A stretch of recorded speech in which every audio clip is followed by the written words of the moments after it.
नमस्कार, मैं आपके साथ जशवी श्रीवास्तव और आप देख रहे हैं सी न्यूज भारत। वक्त हो गया है खास खबर का। खास खबर विदिशा में ग्राम बरखेड़ा जागीर स्थित हनुमान मंदिर में सिसोदिया समाज द्वारा श्रीमद् भागवत कथा का आयोजन किया जा रहा है। इस कथा में कथावाचक आरती वैष्णव ने बताया कि अगर किसी व्यक्ति को मोक्ष प्राप्त करना है तो उसे भगवान कथा का श्रवण करना चाहिए। कथा के दौरान उन्होंने यह भी कहा कि भागवत कथा जीवन को भक्तिमय बना देती है और यह सत्य है कि सत्संग किसी भी व्यक्ति का जीवन बदल सकता है। आरती वैष्णव ने आगे बताया कि अगर हमारे जीवन में नित्य सत्संग का नियम बन जाए तो हमारा मन भगवान की भक्ति की ओर अग्रसर होगा।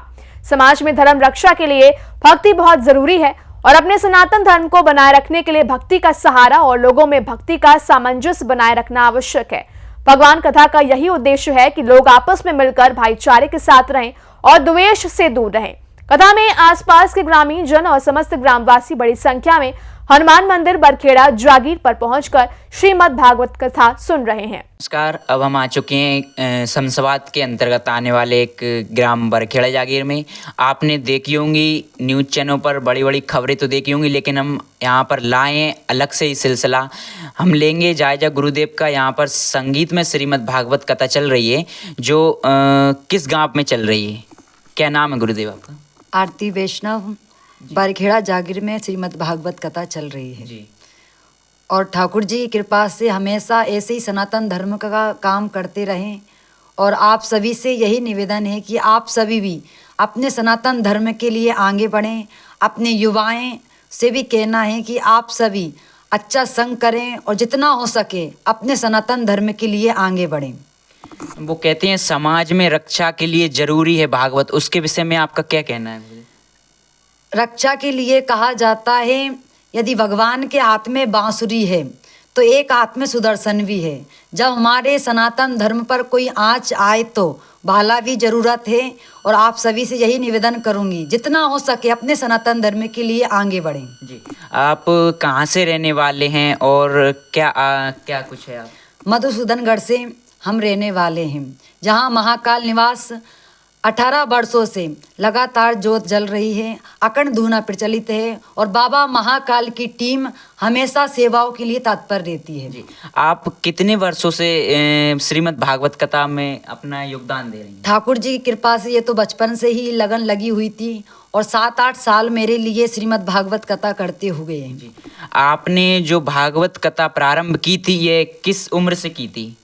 ये उस समय मेरी उम्र थी 15 वर्ष की उम्र थी। उस समय से मैंने ठाकुर जी की कथा प्रारंभ की। जी, तो ग्राम बरखेड़ा जागीर में ठाकुर जी की कथा चल रही है। गुरुदेव ने बताया कि 15 साल से श्रीमद् भागवत कथा में ये अपना योगदान दे रही हैं। तो बहुत खुशी की बात है कि हमारे मध्य प्रदेश में सनातन को लेकर काफ़ी प्रचार चल रहा है। इसी के बीच हमने गुरुदेव आरती वैष्णव जी से भी बात की है तो उन्होंने काफ़ी कुछ बताया है। इस विषय को हम बहुत आगे तक ले जाएंगे। देखते रहिए सी न्यूज़ भारत, मध्य प्रदेश, छत्तीसगढ़। इसी के बीच हमारे गुरुदेव के प्रिय छोटे भाई भी इस कथा को लेकर कुछ कहना चाहेंगे। गुरुदेव, क्या कहना है आपका? हमारा कहना तो यही है कि दीदी जी के साथ हम सब लोग जुड़े हुए हैं और हमारा मेन उद्देश्य सनातन धर्म की सेवा करना और लोगों को जागरूक करना। क्योंकि आज की स्थिति में देखा जाए तो गौ माता की जो दुर्दशा है हमारे देश में वो शायद ही कहीं नहीं होगी, क्योंकि विदेश में गौ माता की पूजा होती है और जिस देश में गौ माता को राष्ट्र माता का दर्जा के लिए लोग आवाज़ उठा रहे हैं, उस गौ माता की आज स्थिति आप खुद देखते हैं और आप सबको पता है इस विषय में। तो और दीदी जी का मेन लक्ष्य है कि हर गाँव में लोगों को गौ माता के प्रति इतना जागरूक करना कि गौ सेवा हो सके। ये हमारा मेन उद्देश्य दीदी जी के साथ चल रहा है। और एक टीम का हमने निर्माण किया दीदी जी के माध्यम से, श्री विश्व शांति महाकाल जन सेवा समिति, जो प्रत्येक गांव में कार्य कर रही है। और एक छोटी सी टीम बनी है महाकाल टीम, जिसका मेन उद्देश्य है समाज की सेवा करना, गौ माता के लिए आवाज़ उठाना, बहन बेटियों की रक्षा करना और सनातन धर्म के लिए हमेशा लोगों को जागरूक करना और खड़ा होना। ये हमारा मेन उद्देश्य। ये तीन उद्देश्य लेके हम लोग प्रत्येक गाँव में टीम का गठन कर रहे हैं। और आप भी जो कथा चल रही है बरखेड़ा जागीर, तहसील शमशाबाद है और जिला विदिशा में, बहुत ही सुंदर कथा चल रही है। और ये आयोजक परिवार है सिसोदिया परिवार, आयोजक परिवार सिसोदिया परिवार जो है वो सारे लोग तन मन धन से लगे हुए हैं। और एक टीम का गठन हम यहाँ जो बरखेड़ा जागीर गांव है यहाँ भी एक टीम का गठन हम लोग बहुत जल्द कल या परसों में करने वाले हैं, जिससे कि हम सब मिलकर सनातन का कार्य कर सकें। हमारा मेन उद्देश्य ये है। जी, गांव गांव में आप जो टीम का गठित कर रहे हैं वो टीम भी आपके प्रति कार्य कर रही होगी। अभी तक 195 गाँव में हमारी टीम कार्य कर रही है और ऐसा कार्य कर रही है कि वास्तव में ही हाँ कहीं ना कहीं अच्छा कार्य कर रही है। और उनका मेन उद्देश्य सनातन का जितना हो सके सनातन का प्रचार प्रसार करना। क्योंकि अब एक नारा चला था, आप सबने सुना होगा कि कटेंगे तो बटेंगे तो कटेंगे, ये चला था अभी कुछ दिन पहले। इसके लिए अब हमको लोगों को जागरूक करना पड़ेगा। प्रत्येक सनातनी को जागरूक करने का हमारा लक्ष्य कहीं ना कहीं हमें पूरा करना पड़ेगा। तो हमने काफ़ी जायजा ले लिया है, यहाँ का पूरा मुद्दा सनातन पर बैठा है, तो सनातन को लेकर आप और क्या कुछ कहना चाहेंगे? सनातन का मेन उद्देश्य यही है कि सोशल मीडिया जो कार्य कर रहा है, अगर ये सनातन को लेके कार्य करेगा तो कहीं ना कहीं अच्छा रहेगा। अब आप बताइए 2025 सिंगर्स आया है अपना प्रयागराज में, वहाँ क्या होता है कि कौन सी साध्वी सुंदर है, कौन सा ITI बाबा है और कौन चूड़ी माला बेचने वाली, ये चीज़ चल रही है वहाँ। हमारे संतों का तो जो संत तपस्या कर रहे हैं उन्हें तो क्लियर बताया ही नहीं है। अगर ऐसा चलेगा तो ऐसा थोड़ी ना अपने सनातन का प्रचार प्रसार होगा, क्योंकि सनातन कहीं ना कहीं फिर वो अपने आप ढकता जा रहा है। अगर हम लोग नहीं जागेंगे, हमारी नई पीढ़ी नहीं जागेगी तो सनातन कहीं ना कहीं अपने आप एक पर्दा लगता जा रहा है। इसलिए हम सबको जागना पड़ेगा।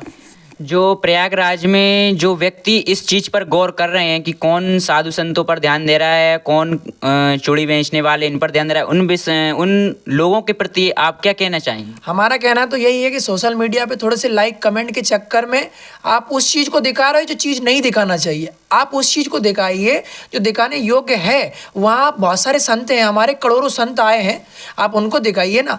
और एक और छोटा सा मैसेज मैं देना चाहता हूँ सोशल मीडिया के माध्यम से।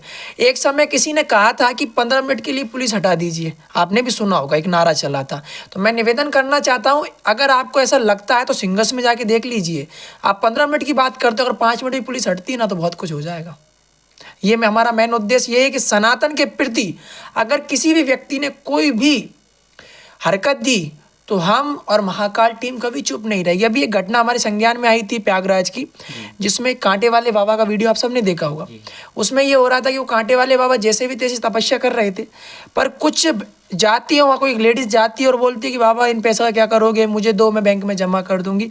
ऐसी बहुत सारी बातें कही। तो उससे भी मैं कहना चाहता हूँ, और इतने अगर वो करने वाली है तो कोई बड़े बड़े जो लोग हैं उनसे जाके चर्चा करें ना, अंबानी से जाके बात करें, बड़े बड़े लोगों से जाके बात करें। आज गरीब को देख के आप कहीं ना कहीं दबा देते हो, और इस युग में ये चल रहा है गरीब को देखकर हमेशा दबाया गया है।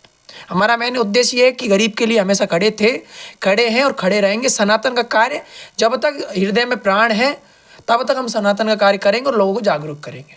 जी धन्यवाद। जय श्री राम। विदिशा से सी न्यूज संवाददाता प्रयास विश्वकर्मा की रिपोर्ट। कथा का आयोजन सभी को भक्ति और धर्म के महत्व को समझने का अवसर दे रहा है और यह समाज में आपसी भाईचारे को मजबूत करने में मदद कर रहा है। फिलहाल इस खास रिपोर्ट में बस इतना ही। देश दुनिया की तमाम खबरों को जानने के लिए आप देखते रहिए सी न्यूज भारत।